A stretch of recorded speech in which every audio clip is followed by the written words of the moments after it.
Um avião pousa. Não é turismo, não é negócio, é deportação. E não estamos falando de centenas, mas sim de centenas de milhares. Você sabia que só no ano passado mais de 270 mil pessoas foram forçadas a sair dos Estados Unidos? Quem são eles? De onde eles vêm? Por que agora? Neste vídeo você irá: descubra os 10 países mais afetados pela nova onda de deportações de Trump. Do caos no Haiti à vigilância brutal na China, cada país conta uma história diferente, mas tão brutal. E acredite em mim, se você acha que isso não afeta você, espere até ver o número 1. Número 10. Honduras. 5 da manhã, luzes de neon na estreita pista de Toncontín. Um murmúrio emerge da fuselagem em 2 línguas e o cheiro ácido do medo. Entre os 180 passageiros, há um diarista que faleceu 15 anos nos Laranjais do Vale do Rio Grande e uma garçonete que aprendeu inglês servindo gumbo em Nova Orleans. Todos eles carregam o mesmo rótulo digital: risco de gangue. Estatísticas não desculpe. 261 mil hondurenhos com pedidos finais, quase 40% a mais que no ano passado, porque o guarda-chuva do TPS fechou abruptamente e a nova regra de remoção acelerada alcança aqueles que cruzaram depois de 2010. Em Houston, agentes do ICE patrulham complexos prisionais apartamentos como entregadores fantasmas. Eles batem em portas, perguntam nomes e procuram tatuagens. Mais do que metade dos detidos não tem antecedentes criminais, mas a caixa de risco está marcada. A propósito, se você sonha em viajar mais, gastar menos e viver experiências únicas, criamos um guia de 400 páginas em 7 volumes que vai simplificar a sua vida. Descubra como resolver vistos, economizar e encontrar trabalho no exterior por menos do que o preço de um café. O link está logo abaixo e nas publicações da comunidade. O impacto serpenteia entre fronteiras invisíveis. A remessa que sustentou 1/3 da economia, mulher hondurenha, contrata, e no bairro Rivera Hernandes, os recrutadores de gangues oferecem trabalho antes que o ônibus retornado saia do terminal. Em Miami-Dade, estufas de tomate.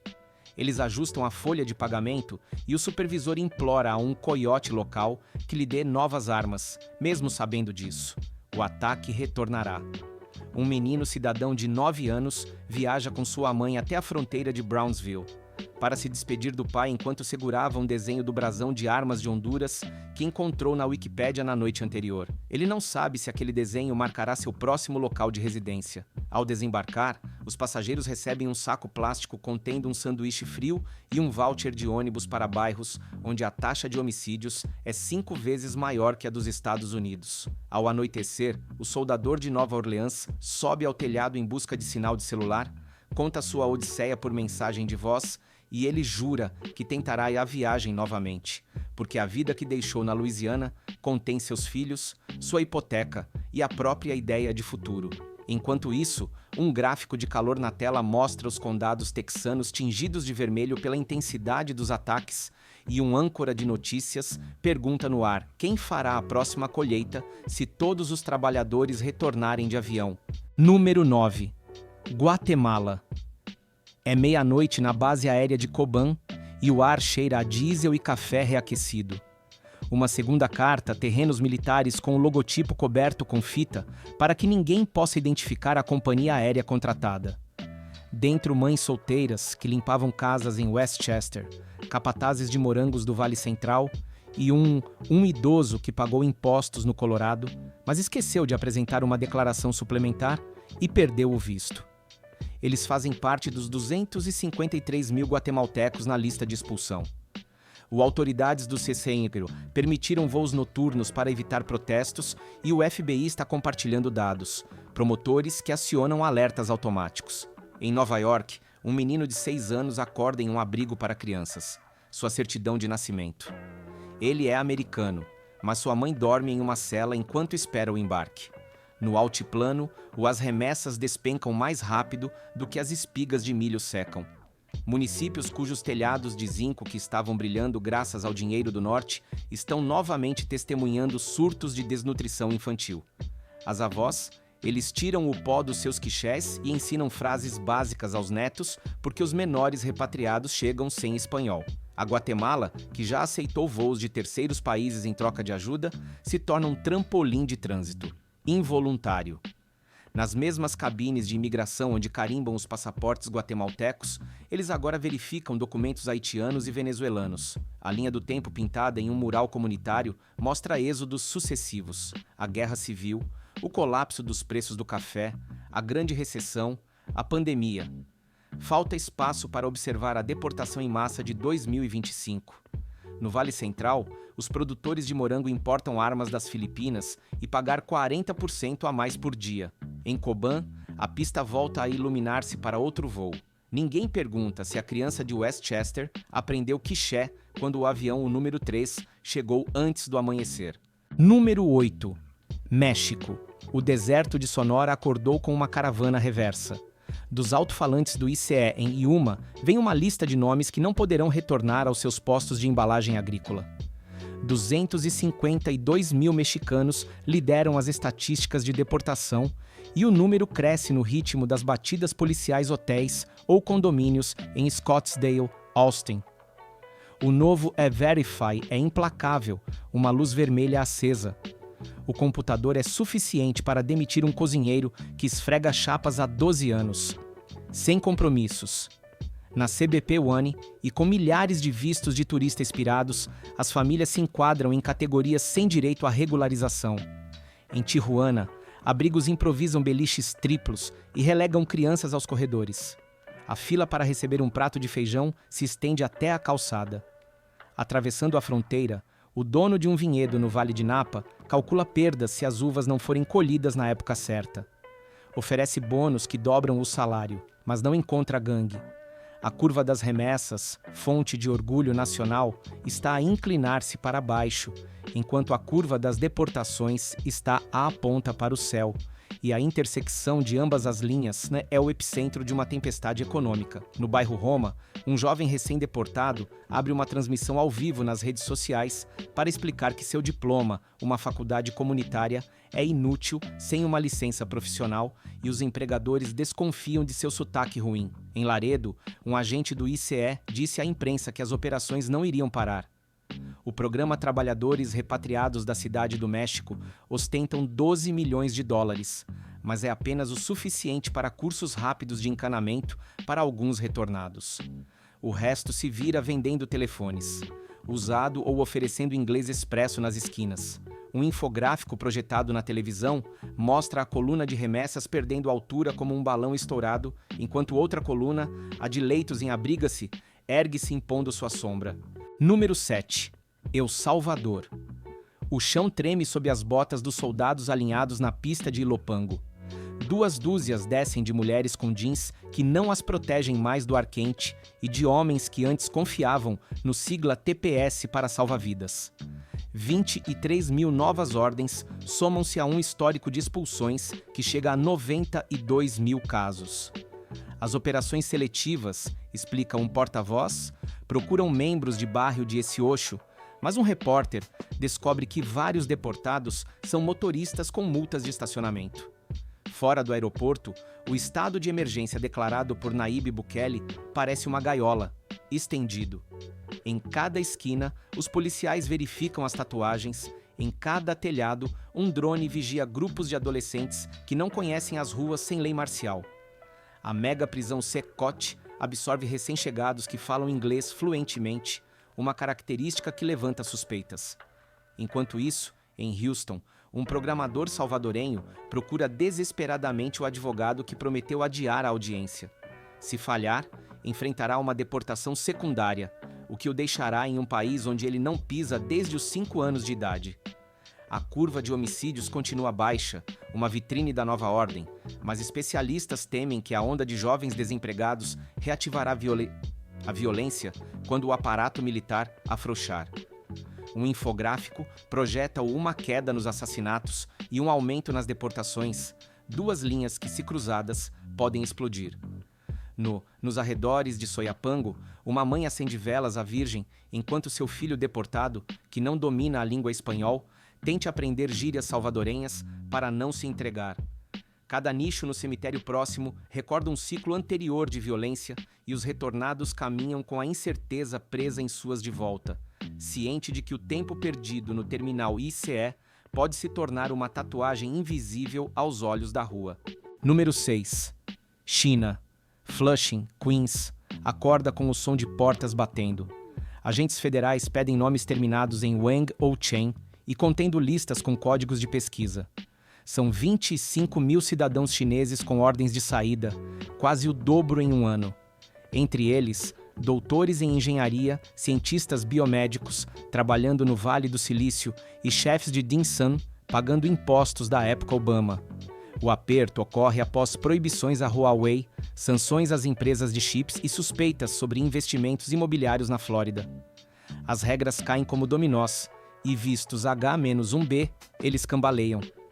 Em Cupertino, uma equipe de startup cancela sua série A porque o CEO está em um centro de detenção, sem acesso ao Zoom. Sua empresa valia 100 milhões há 2 semanas. Em Xangai, os pais continuam um canal do Telegram, onde os retornados explicam quais perguntas a polícia faz ao desembarcar. Os agentes verificam os telefones, procuram críticas ao governo e pedem senhas de rede.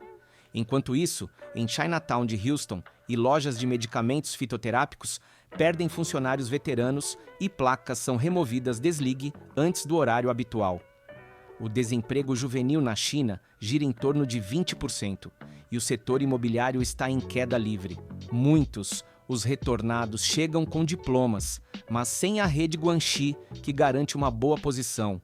Alguns aceitam empregos como entregadores em patinetes elétricos, outros começam a poupar para um plano B, sair de novo, desta vez para o Canadá ou Singapura. Pequim apresenta nota diplomática, acusando Washington de deportações com motivação política. O Departamento de Estado responde que a segurança nacional não negociável. Entre uma afirmação e outra, permanecem os alunos que teceram sua identidade entre duas bandeiras. E agora, dormem em quartos alugados pelo triplo do preço em Pudong. As lanternas do Bund refletem sua ansiedade ao calcular se estudar no exterior foi um erro ou uma aventura interrompida. Número 5. Haiti. Porto Príncipe arde sob um sol cruel que não ilumina, ele queima. Uma carta militar chega, com 150 deportados, e a poeira do Saara flutua na pista. 125 mil haitianos. Eles perdem o refúgio nos Estados Unidos, muitos deles com o TPS revogado e a liberdade condicional humanitária expirada. 80% da capital está nas mãos de gangues que impõem penalidades de bala. Os aviões. Eles chegam com passageiros exaustos que passaram meses em centros de detenção na Louisiana ou no Texas. Algumas mulheres dão à luz no meio do voo porque a data prevista para o parto não foi informada no horário previsto pelo voo. Deportações. Ao pé da pista, a polícia reúne os recém-chegados e entrega um bilhete que diz: "Bem-vindos ao lar. Não há mais." Sem familiares à espera, alguns dormem sob as asas do avião e, enquanto ONGs, eles distribuem garrafas de cloro para purificar a água. O Programa Alimentar Mundial alerta para a fome urbana, mas o escritório de retorno do governo interino não tem orçamento nem para imprimir folhetos informativos. No Brooklyn, o cheiro dos hambúrgueres desaparece quando a padaria Le Bon Pain fecha por falta de suprimentos. Funcionários. Em Miami Gardens, os turnos de atendimento domiciliar estão sendo remarcados porque os enfermeiros, os haitianos, são deportados ou se escondem. O fio que conectava a cozinha de Nova York à mesa da família em Gonaives, as notícias são cortadas de repente e, em vez de uma remessa, espalha-se a notícia de um sequestro. Mais ao norte, um professor do ensino médio esvazia sua sala de aula quando o ICE o prende no meio da aula de francês. Seus alunos, eles penduram uma faixa que diz: "O professor nos ensinou a conjugar a esperança." Um mapa projetado em uma rádio comunitária mostra territórios controlados pelas gangues G9 e GPEP. Os pontos críticos coincidem com os endereços que os retornados listam como destino final, conhecido. Cada novo voo acrescenta estatísticas que não cabem mais nas colunas oficiais, e quando o Atard morre, o céu se tinge com a cor das casas queimadas do bairro de Bel Air, lembrando que a return pode ser uma frase. Número 4. Venezuela. O crepúsculo desliza pela fachada enferrujada do aeroporto de Maiquetía, enquanto outro voo vindo de parques do Texas em uma posição remota. 150 mil venezuelanos perderam os seus proteção que lhes permitia trabalhar e pagar impostos nos Estados Unidos. Quando eles saem, eles recebem um passaporte expirado e o aviso para não registrar os militares. Inflação acima de 300% devora qualquer dólar. Quem traz dólares descobre que a taxa de câmbio na rua varia a cada hora, e cartões emitidos por bancos norte-americanos bloqueiam transações.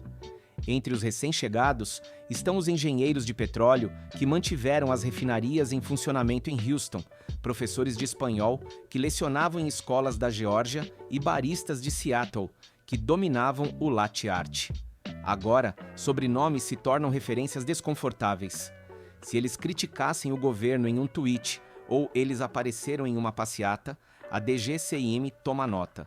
Alguns são interrogados, outros são libertados, embora sem trabalho nem moradia.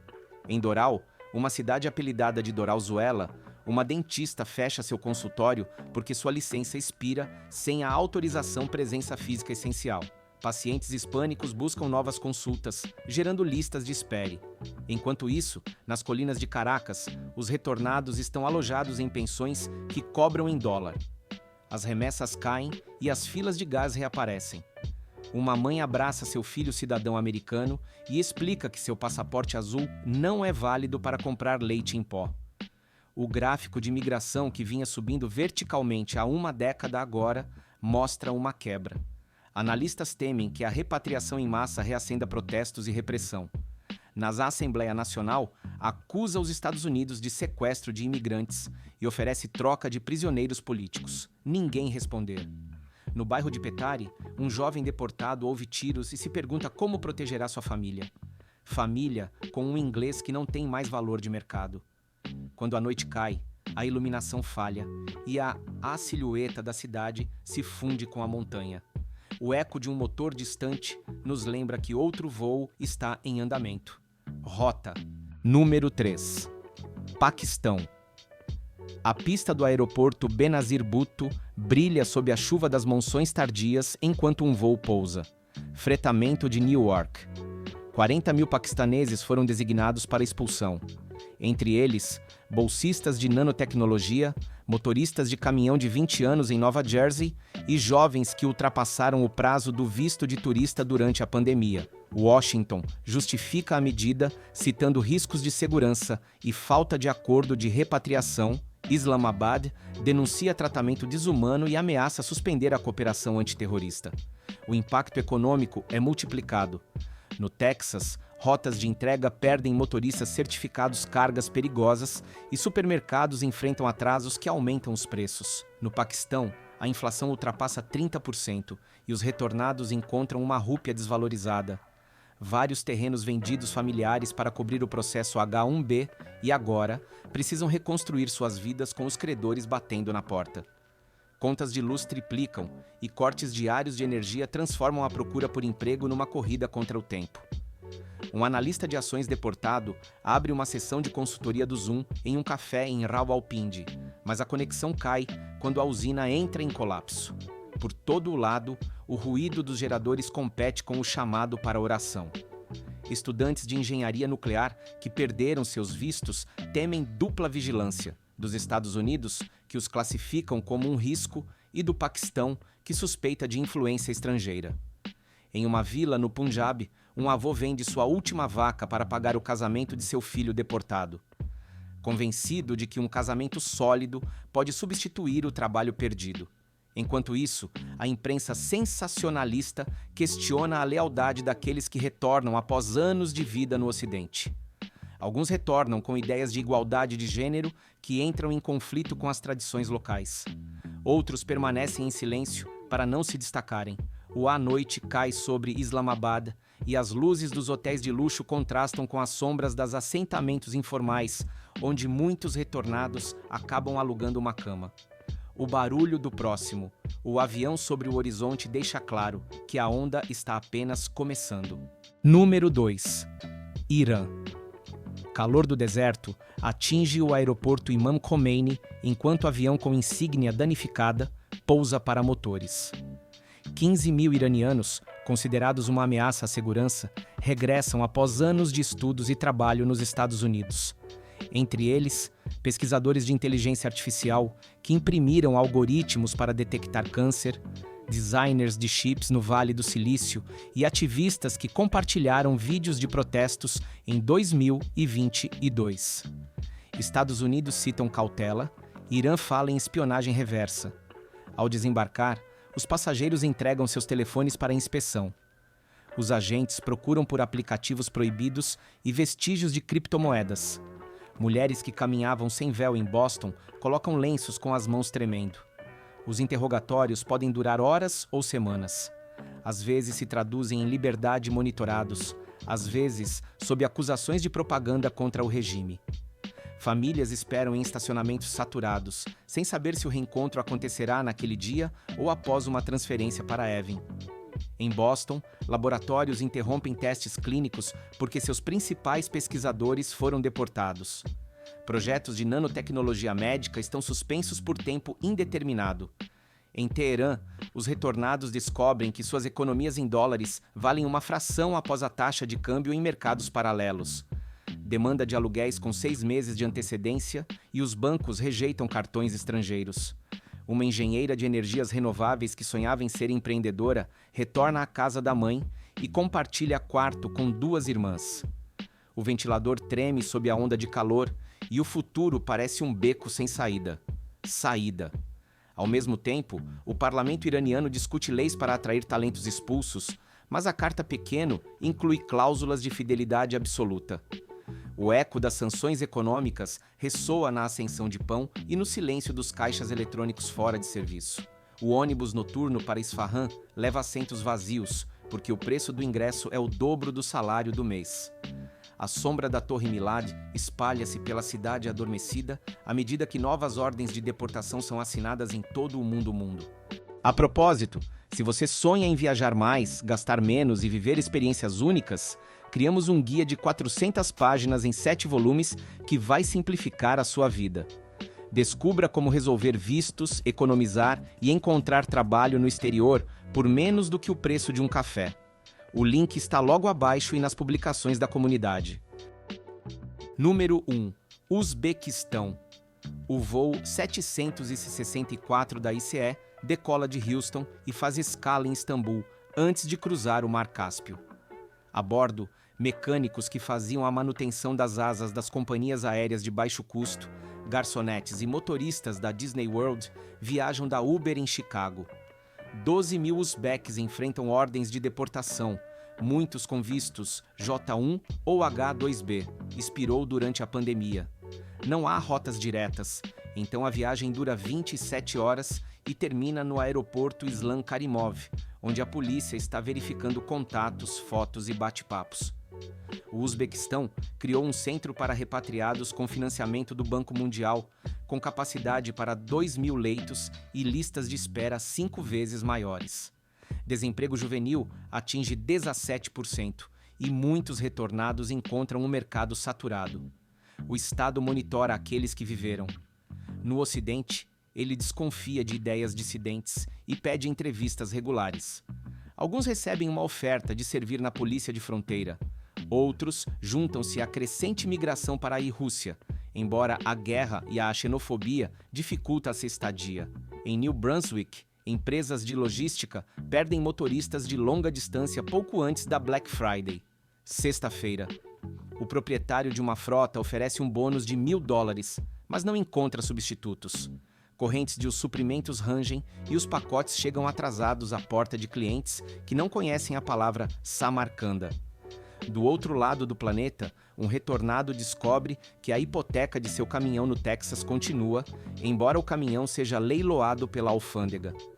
Envia uma mensagem de voz para seu pai, pedindo para vender ovelhas para pagar parte da dívida.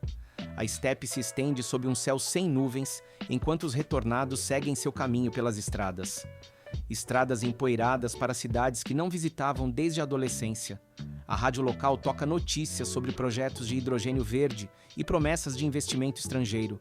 Mas a realidade imediata é fábricas fechadas e salários que não são suficientes para encher o tanque. O boato de outro voo a caminho. Lembre-se que a contagem não termina em 12.000 e que cada assento vazio em um caminhão de entrega em Ohio preenche uma lacuna na mesa de jantar de uma família em Tashkent. O sol se põe atrás das montanhas Tian Shan e a linha telefônica cai por falta de saldo, fechando o ciclo de uma viagem que ninguém queria empreender. 10 países, 10 impactos que batem em sincronia com a política de uma única capital. Honduras luta contra as gangues reanimadas, Guatemala perde a remessa que alimentava o altiplano, México vê. Os abrigos estão lotados e os Estados Unidos descobrem que os tomates não se colhem sozinhos.